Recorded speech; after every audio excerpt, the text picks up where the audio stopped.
Well, in my district, drugs are obviously very prevalent, like they are throughout most of the city. Um, when it comes to women, most of them get hooked on the drugs, starting with marijuana. It's a gateway drug, leads to usually pills, and then it leads to heroin.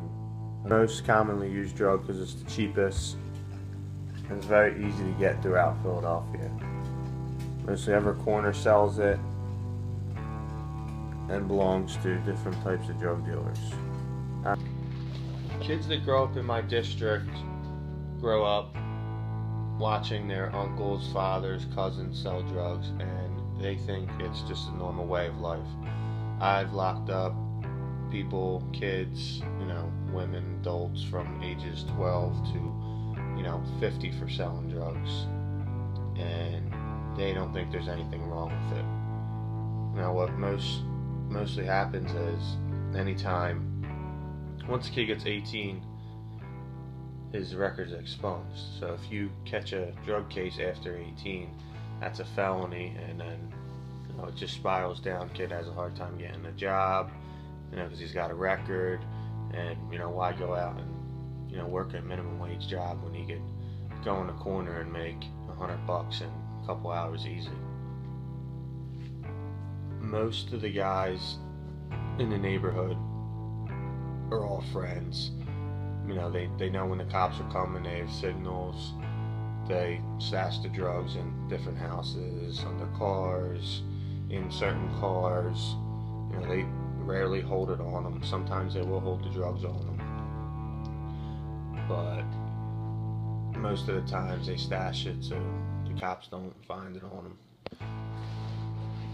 I see a lot of couples that come to my district to buy drugs from anywhere outside the city, in the suburbs, Delaware County, and it's usually a boyfriend or girlfriend that get hooked on a drug together.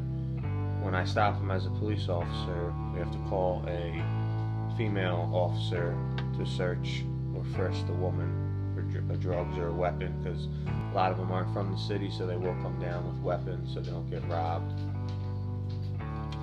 I also see a lot of women out there that sell themselves on the streets for self-gain, like they profit from the sales, or they'll be working for someone, a boss, known as a pimp.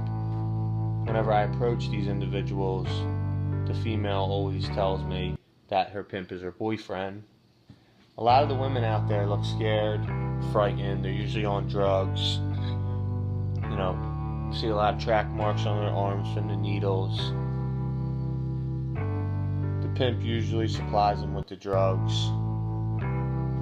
Whenever their families try to get involved and get their family member out of that life, the pimp will threaten them